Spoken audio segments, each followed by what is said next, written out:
ഭക്തലക്ഷങ്ങൾ വന്നെത്തുന്ന ആറ്റുകാൽ പൊങ്കാലയ്ക്കായുള്ള ഒരുക്കങ്ങളെല്ലാം തലസ്ഥാനത്ത് പൂർത്തിയായി.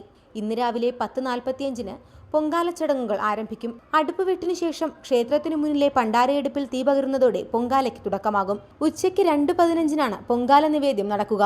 സംസ്ഥാനത്തിനകത്തും പുറത്തുനിന്നുമായി നിരവധി ആളുകൾ ഇതിനോടകം തന്നെ പൊങ്കാലയ്ക്കായി തിരുവനന്തപുരത്ത് എത്തിക്കഴിഞ്ഞു. പൊങ്കാലയ്ക്കെത്തുന്ന ഭക്തജനങ്ങൾക്ക് സുരക്ഷ ഒരുക്കാൻ 1000-ഓളം വനിതാ പോലീസുകാരുൾപ്പെടെ 3000-ഓളം പോലീസുകാരാണ് സജ്ജരായിരിക്കുന്നത്. പൊങ്കാലയ്ക്കെത്തുന്ന സ്ത്രീകൾക്ക് സഹായത്തിനായി പിങ്ക് സന്നദ്ധ പ്രവർത്തകരുമുണ്ട്.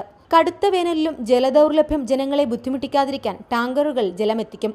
തലസ്ഥാനത്തെത്തിച്ച മിക്ക സംഭരണികളിലും ഇതിനോടകം തന്നെ ജലം നിറച്ചു കഴിഞ്ഞു. ഇതുകൂടാതെ സംസ്ഥാന വനിതാ വികസന കോർപ്പറേഷൻ നഗരത്തിന്റെ വിവിധ ഭാഗങ്ങളിൽ ഷീ ടോയ്ലറ്റുകളും സ്ഥാപിച്ചു. ഭക്ഷ്യസുരക്ഷാ വിഭാഗത്തിന്റെ നേതൃത്വത്തിൽ ക്ഷേത്രത്തിന് സമീപമുള്ള ഭക്ഷണശാലകളിൽ കർശന പരിശോധനയാണ് നടക്കുന്നത്.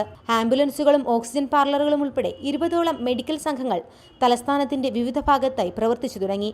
ഗ്രീൻ പ്രോട്ടോകോൾ പദ്ധതി നടപ്പിലാക്കുന്നതിനാൽ പ്ലാസ്റ്റിക്കിന് സമ്പൂർണ്ണ നിരോധനവും ഇത്തവണത്തെ പൊങ്കാലയിൽ ഏർപ്പെടുത്തിയിട്ടുണ്ട്.